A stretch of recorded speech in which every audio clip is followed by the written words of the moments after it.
You realize deep way under the surface, and like a fire needs coal in the furnace. This is your goal that makes it all worth it. This is your why that gives you your purpose. Let's go. Thoughts can keep you down, pushing deep until you drown, or they can keep you up strong, focused on the now. Glass half full, or has it been emptied out? Well, that's all up to you and your mind. Do you doubt anything, everything, not a thing? Make my thoughts work for me.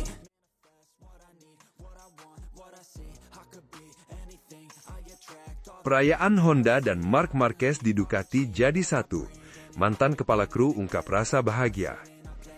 MotoGP Jepang 2025 di sirkuit Motegi bukan sekadar balapan penutup musim yang penuh tensi. Di lintasan itu, sejarah ditulis dengan tinta emosi, air mata kebahagiaan dan rasa lega yang sudah lama tertahan. Marc Marquez memastikan gelar juara dunia MotoGP ke-9 dalam kariernya, sebuah pencapaian monumental yang terasa semakin istimewa karena diraih bersama Ducati, pabrikan yang membantunya bangkit dari masa-masa paling gelap. Namun, keindahan momen itu menjadi lengkap karena satu hal lain. Honda, rumah lamanya, akhirnya ikut merayakan kebahagiaan di podium yang sama. Marc Marquez hanya finish di posisi kedua pada balapan MotoGP Jepang, namun hasil itu sudah lebih dari cukup untuk mengunci gelar.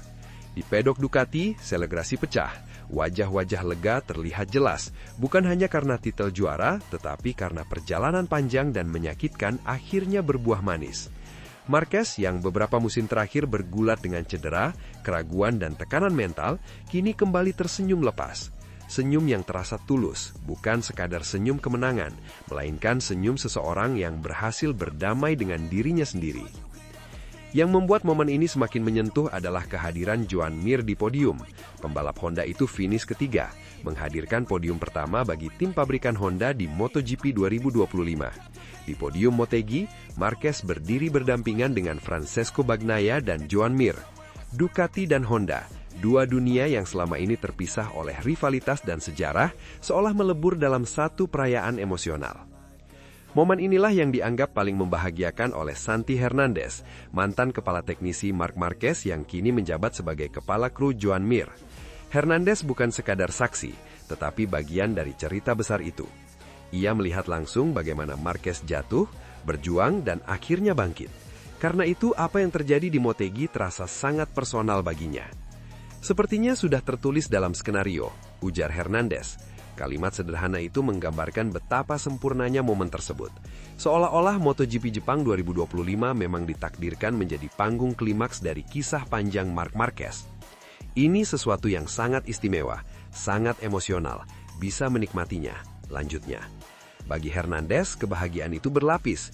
Ia menikmati podium bersama Joan Mir, namun di saat yang sama menyaksikan sahabat lamanya kembali menjadi juara dunia. Menurut Hernandez, momen ini memiliki bobot emosional yang jauh lebih besar karena ia mengetahui betul apa yang telah dilalui Marquez.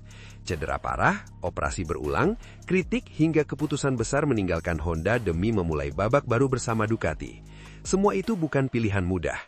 Melihatnya begitu bahagia adalah sesuatu yang jika seseorang memberitahu kami di awal musim bahwa dia akan mencapainya dan menyelesaikannya seperti ini, kami jujur tidak akan percaya, ungkap Hernandez jujur. Ia bahkan menyebut akhir musim ini seperti film dengan alur sempurna. Ada konflik, penderitaan, titik nadir, lalu kebangkitan yang emosional. Ini seperti skenario film yang sempurna. Pelukan antara dua teman yang bahagia atas kesuksesan yang diraihnya. Pelukan itu bukan hanya perayaan gelar, tetapi simbol dari perjalanan panjang yang akhirnya terbayar lunas. Lebih dari sekadar gelar juara, Hernandez melihat sesuatu yang lebih dalam pada diri Marquez. Ia menilai Marquez telah menyelesaikan pertarungan terbesarnya, bukan melawan rival di lintasan, melainkan melawan dirinya sendiri. Ketika dia mengatakan dia merasa tenang, saya pikir itu karena dia akhirnya menyembuhkan luka yang dia timpakan pada dirinya sendiri, jelas Hernandez.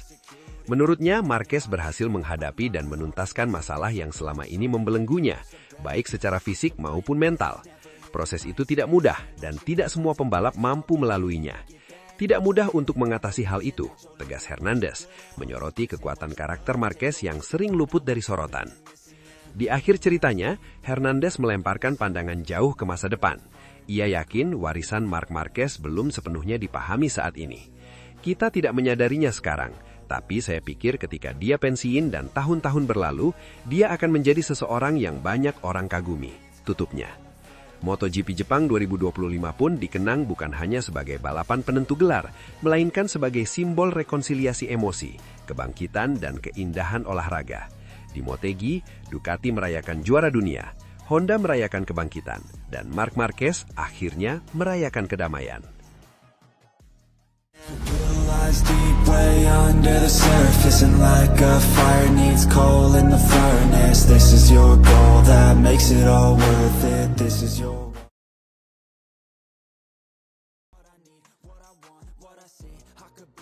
Jadwal MotoGP 2026, tantangan Marc Marquez pertahankan gelar hingga pembuktian Bagnaia sebelum mesin diganti. Federasi Balap Motor Dunia atau FIM resmi merilis kalender MotoGP musim 2026. Di balik pengumuman 22 seri balapan yang kembali membentang dari Maret hingga November, satu nama langsung menjadi pusat perhatian, Marc Marquez. Sang juara bertahan kini memasuki fase krusial dalam kariernya, menghadapi musim yang bukan sekadar soal mempertahankan gelar, melainkan juga soal menutup era mesin 1000 cc dengan cara sempurna. Bagi Marquez, MotoGP 2026 bukan hanya musim lanjutan. Ini adalah musim transisi besar, baik secara teknis maupun historis. Musim ini menjadi yang terakhir bagi kelas utama MotoGP dengan mesin 1000 cc dan ban Michelin, sebelum revolusi regulasi 850 cc serta perpindahan ke Pirelli pada 2027. Artinya, setiap detail persiapan Marquez bersama Ducati kini diarahkan untuk memaksimalkan potensi terakhir Desmodesici generasi ini. Persiapan Marquez sudah dimulai bahkan sebelum kalender resmi dirilis. Pembalap berjuluk The Baby Alien itu memahami betul bahwa konsistensi adalah kunci dalam kalender panjang berisi 22 seri. Jadwal yang padat menuntut fisik prima, adaptasi cepat terhadap karakter sirkuit, serta manajemen resiko yang matang. Bukan rahasia, Marquez kini lebih selektif dalam menyerang. Ia tak lagi sekadar agresif, tetapi presisi. MotoGP 2026 akan dibuka di Thailand pada 1 Maret, sama seperti musim sebelumnya. Sirkuit Buliram yang panas dan menuntut fisik menjadi titik awal ujian persiapan Marquez. Ducati selama ini dikenal kuat di trek tersebut, namun Marquez tetap memandang seri pembuka sebagai fase mengumpulkan data, bukan tempat berjudi sejak awal. Pendekatan ini menunjukkan perubahan signifikan dalam cara Marquez menghadapi musim panjang. Jika dulu ia dikenal siap habis-habisan sejak seri pertama, kini fokusnya adalah menjaga ritme sepanjang kalender. Dengan 22 seri, kesalahan kecil bisa berdampak besar dalam perburuan gelar. Di sisi lain, musim ini juga menjadi panggung pembuktian bagi Francesco Bagnaia. Rekan setim Marquez itu terpuruk sepanjang 2025 dan ingin bangkit sebelum mesin baru diperkenalkan. Namun, justru kehadiran Marquez membuat persaingan internal Ducati semakin ketat. Meski begitu, Marquez tetap menempatkan fokus utamanya pada persiapan diri sendiri, bukan pada duel psikologis. Ancaman bagi Marquez juga datang dari generasi baru. Rookie seperti Diogo Moriera dan Fermin Aldeguer mengintai dengan ambisi besar, bahkan membidik kursi pabrikan Ducati pada 2027. Situasi ini membuat Marquez harus menjaga standar performa setinggi mungkin. Setiap akhir pekan balapan bukan hanya soal poin, tetapi juga pernyataan bahwa dirinya masih menjadi tolok ukur utama. Menariknya, MotoGP 2026 juga menghadirkan kelas baru bertajuk Harley-Davidson Bagger World Cup yang akan tampil di 6 seri MotoGP di Eropa dan Amerika Utara. Meski tak bersentuhan langsung dengan kelas utama, kehadiran ini memperkaya atmosfer pedok dan mempertegas bahwa MotoGP tengah bergerak menuju era hiburan dan inovasi yang lebih luas. Namun, bagi Marquez, semua sorotan itu hanya latar. Fokus utamanya tetap pada paket teknis Ducati 2026. Dengan pengalaman bertahun-tahun menghadapi perubahan regulasi, Marquez paham betul bahwa musim terakhir sebuah era seringkali menjadi kesempatan emas bagi pembalap yang paling siap secara mental. Di luar lintasan, FIM juga memperkenalkan struktur baru Road to MotoGP dari Moto Mini hingga Moto Junior. Jalur pembinaan ini menegaskan bahwa regenerasi akan terus berjalan. Bagi Marquez, kehadiran talenta muda justru menjadi pemicu tambahan untuk tetap berada di puncak. Ia tahu, satu-satunya cara menghadapi masa depan adalah dengan menaklukkannya sekarang. Presiden FIM Jorge Viegas menegaskan komitmen federasi untuk membuka peluang bagi pembalap muda dari seluruh dunia. Sementara CEO Dorna, Carlos Ezpeleta, menyebut struktur baru ini sebagai upaya memperluas basis MotoGP secara global. Semua itu menjadi gambaran jelas bahwa MotoGP sedang bersiap menyongsong era baru. Di tengah perubahan besar tersebut, Marc Marquez berdiri sebagai figur sentral. MotoGP 2026 bukan hanya tentang jadwal yang panjang atau regulasi yang akan berakhir, melainkan tentang bagaimana seorang juara menyiapkan diri untuk meninggalkan jejak terakhir di era 1000 cc. Jika persiapannya berjalan sesuai rencana, musim ini bisa menjadi salah satu bab yang paling menentukan dalam karier Marc Marquez.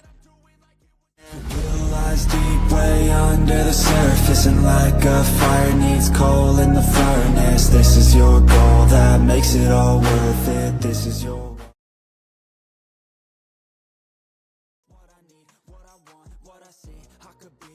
Penilaian keras Casey Stoner soal MotoGP 2025. Pecco Bagnaia tak lulus KKM. Marc Marquez dinilai terlalu sempurna. MotoGP 2025 menjadi musim yang syarat kontras dan ironi, terutama bagi Ducati. Di satu sisi, pabrikan asal Borgo Panigale itu memiliki motor terbaik di grid. Namun di sisi lain, tidak semua pembalap mampu mengoptimalkannya. Penilaian tajam mengenai kondisi tersebut datang dari mantan juara dunia MotoGP, Casey Stoner, yang kini dikenal sebagai salah satu pengamat paling jujur dan lugas dalam menilai performa pembalap. Dikutip dari Motosan, Stoner memberikan rapor akhir MotoGP 2025 dengan sudut pandang khasnya, teknis, tanpa basa-basi, dan tidak terpengaruh reputasi. Ia membedah penampilan pembalap dari setiap pabrikan, termasuk Ducati yang justru menjadi sorotan utama berkat kehadiran dua nama besar, Francesco Bagnaia dan Marc Marquez. Menurut Stoner, musim 2025 menunjukkan bahwa kualitas motor saja tidak cukup. Adaptasi, mentalitas, dan kemampuan menghadapi tekanan menjadi faktor penentu. Ia menyoroti dua pembalap dari lingkaran Valentino Rossi, Franco Morbidelli, dan Fabio Di Giannantonio, yang dinilai tampil di bawah ekspektasi. Meski keduanya mampu mengakhiri musim di posisi 10 besar, Stoner menilai performa tersebut tidak mencerminkan potensi motor Ducati yang mereka tunggangi. Morbidelli dan Di Giannantonio jauh di bawah level mereka dan potensi motor mereka, ujar Stoner. Nilai 5 pun diberikan, angka yang mencerminkan performa standar tanpa dampak besar dalam perebutan hasil maksimal. Namun, kritik paling keras justru diarahkan kepada Francesco Bagnaia. Pembalap yang menyandang status juara dunia 2 kali itu dinilai gagal memenuhi kriteria ketuntasan minimal atau KKM oleh Stoner. Penilaian ini terasa menyakitkan, mengingat Pecco membela tim pabrikan Ducati dengan dukungan penuh dan motor terbaik di kejuaraan. Stoner menilai kemerosotan Bagnaia terlihat jelas di 5 seri terakhir MotoGP 2025. Dari kandidat juara, Pecco justru kehilangan konsistensi dan akhirnya harus puas finish di posisi kelima klasemen akhir. Bagi Stoner, hasil tersebut tidak sebanding dengan paket yang dimiliki. Saya tidak memberinya nilai 5, karena dialah yang paling buruk performanya dengan motor itu, tegas Stoner. Ia menilai sejak awal musim, Bagnaia sudah terlihat kesulitan menghadapi tekanan langsung dari Marc Marquez, rekan setimnya sendiri. Semua yang sebelumnya terasa mudah menjadi sulit, dan yang sulit menjadi mustahil, lanjut Stoner. Ia juga menyoroti bagaimana Bagnaia tampak sering mengeluh hingga akhir musim, sesuatu yang menurutnya tidak seharusnya terjadi pada pembalap yang telah lama bersama tim dan mengenal karakter motor secara mendalam. Anda tidak bisa terus mencari alasan dengan tim yang sudah Anda kenal seperti telapak tangan sendiri, kata Stoner. Meski begitu, ia tetap mengakui kapasitas Bagnaia sebagai juara dunia. Namun dalam duel langsung, Pecco terlihat kewalahan menghadapi sosok yang ia sebut sebagai pahlawan super di garasi sebelah. Berbanding terbalik dengan Bagnaia, Marc Marquez justru mendapat pujian tanpa batas dari Stoner. The Baby Alien tampil luar biasa sejak seri pembuka MotoGP 2025. 11 podium beruntun di awal musim dan 9 kemenangan sprint menjadi bukti dominasi yang nyaris tak terbantahkan. Bagi Stoner, performa Marquez layak diberi nilai sempurna. Ia bahkan mengibaratkan pencapaiannya seperti mahasiswa yang lulus dengan predikat tertinggi, summa cum laude, ujar Stoner, menggambarkan betapa komplit penampilan Marquez sepanjang musim. Prestasi ini terasa semakin spesial jika melihat perjalanan Marquez sebelumnya. Setelah melewati masa gelap penuh cedera, kegagalan, dan keraguan, Marquez berani mengambil resiko besar demi mengakui satu tujuan, kembali menjadi yang terbaik. Di Ducati, ambisi itu terwujud. Apalagi yang bisa dikatakan tentang seseorang yang datang dari neraka seperti itu, kata Stoner. Marquez bahkan sudah mengamankan gelar juara dunia lebih cepat, meski tak mengumpulkan poin maksimal di seri terakhir. MotoGP 2025 pun meninggalkan pesan jelas. Motor terbaik tidak menjamin hasil terbaik. Mental baja, keberanian beradaptasi, dan naluri juara menjadi pembeda utama. Di musim ini, Casey Stoner menilai Marc Marquez memiliki semuanya. Sementara Francesco Bagnaia harus menerima kenyataan pahit tak lulus KKM di mata pengamat. Deep way under the surface, and like a fire needs coal in the furnace. This is your goal that makes it all worth it. This is your